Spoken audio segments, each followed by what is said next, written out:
Dan ketika saya ada di lembaga, penyesalan itu ada karena ketika ayah dan Pak Le usia beliau sudah tidak muda lagi, harus ada yang membantu, saya tidak ada. Itu yang mungkin salah satu penyesalan terbesar saya dalam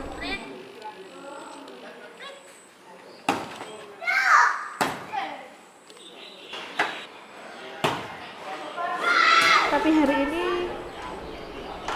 penyesalan itu menjadi kekuatan bagi saya untuk terus mengembangkan lembaga, untuk terus mengembangkan pendidikan, untuk terus membersamai anak-anak dalam menimba ilmu, untuk terus menemani guru-guru dalam berproses. Saya berharap ini akan menjadi ladang pahala saya ketika saya mati nanti.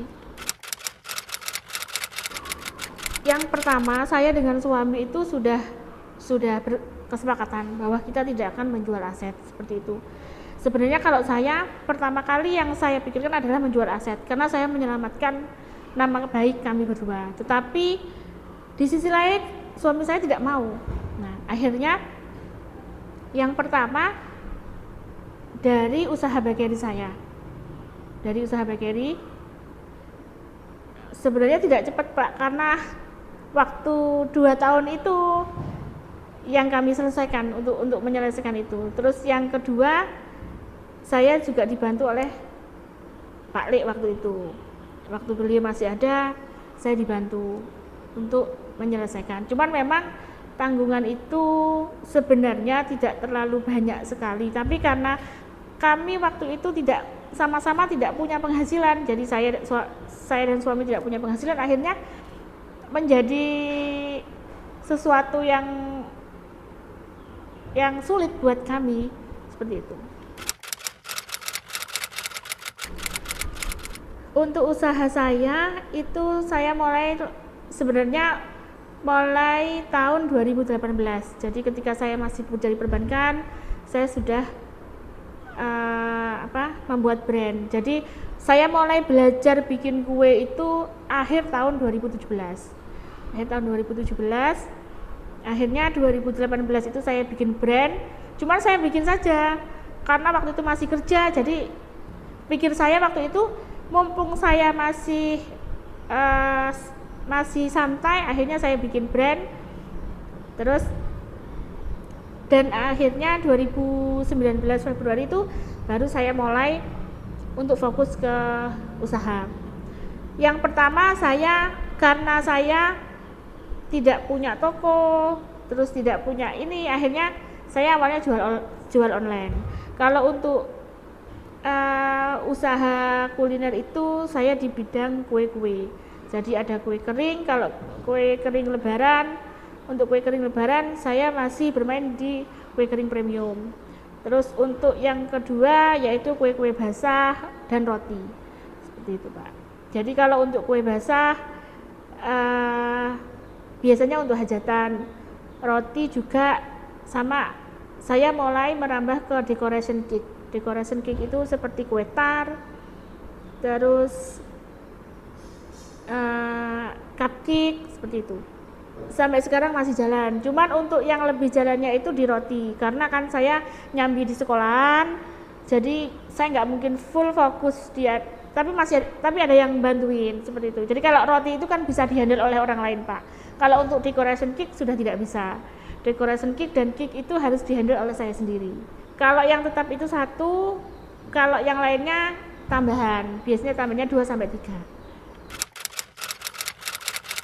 Yang pertama saya merasakan itu senang dan sedih gitu.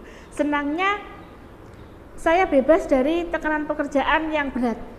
Jujur, tekanan pekerjaan itu memang terasa sangat berat bagi saya. Itu yang pertama. Saya senang. Yang kedua sedihnya ya mungkin saya masih ada tanggungan.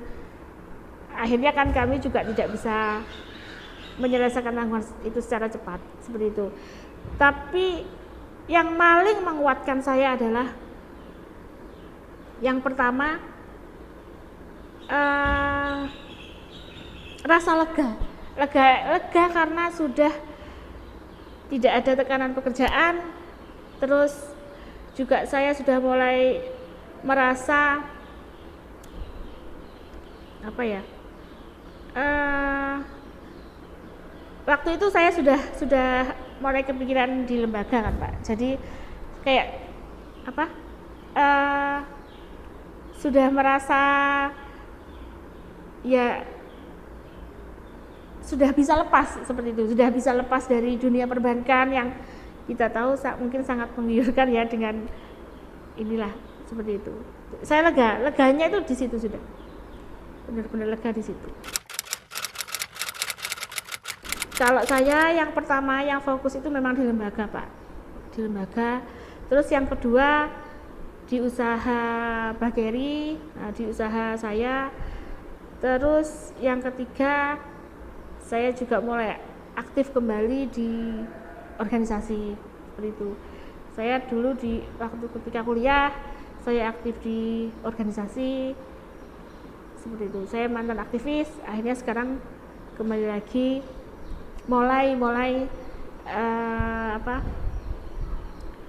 mulai kegiatan di keorganisasian lagi.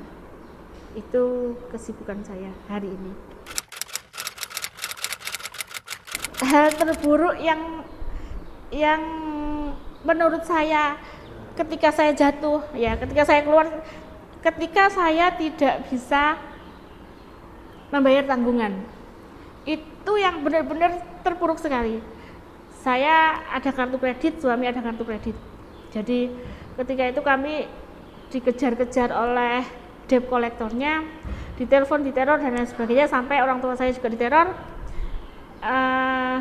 Itu yang membuat benar-benar jatuh, benar-benar nangis, dan akhirnya saya pasrahkan sama Allah.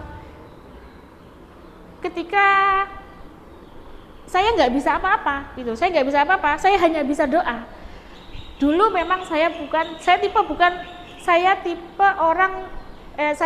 tipe orang yang bukan penyabar gitu loh Pak. Jadi ketika saya kepengen ini ya sudah harus itu. Tapi ketika saya sudah nggak bisa apa-apa, ya sudah harus sabar. Itu hikmah yang saya ambil adalah sabar, harus sabar seperti itu. Dan itu yang paling terpuruk itu adalah ketika saya tidak bisa membayar tanggungan. Itu sudah yang paling benar-benar hikmah yang bisa saya sampaikan.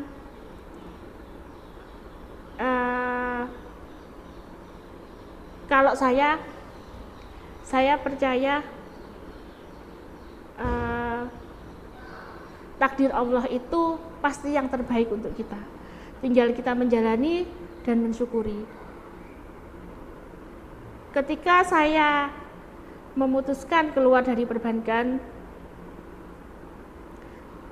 waktu itu saya mungkin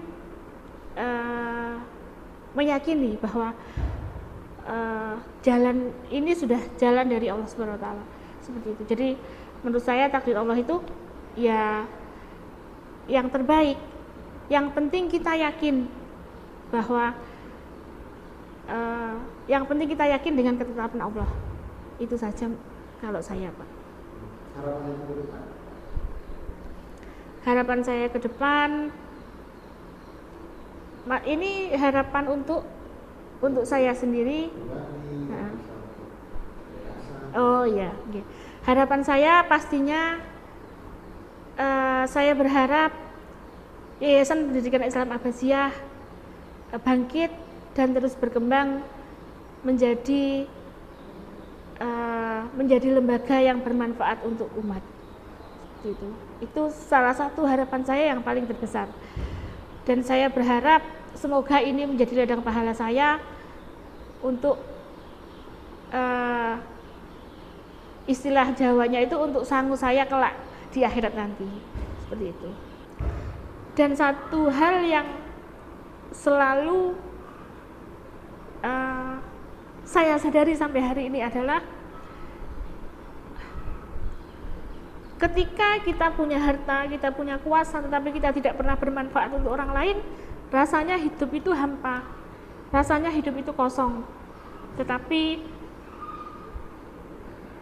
ketika kita bermanfaat untuk orang lain, rasanya bahagia. Dan saya ingat Rasulullah pun sabda, sebaik-baik manusia adalah